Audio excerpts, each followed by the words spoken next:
ಕನಸಲಿ ತುಂಬ ಕೆಟ್ಟಿರುವೆನು ನಿನ್ನನ್ನು ಕೇಳದೆ, ರೆಕ್ಕೆಯ ನೀನೆ ಕಟ್ಟಿರಲು ಈ ಹೃದಯವು ಹಾರಿದೆ. ನನ್ನ ಕೌತುಕ ಒಂದೊಂದೇ ಹೇಳಬೇಕು, ಆಲಿಸುವಾಗ ನೋಡು ನನ್ನನ್ನೇ ಸಾಕು.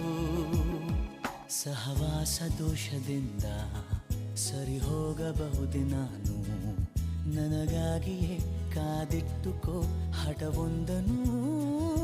ಕೆಳಗುವ ಮುನ್ನವೇ ಪರವಶನಾದೆನು, ಅರಿಯುವ ಮುನ್ನವೇ ಪರಿಚಿತನಾಗಲಿ ಹೇಗೆ.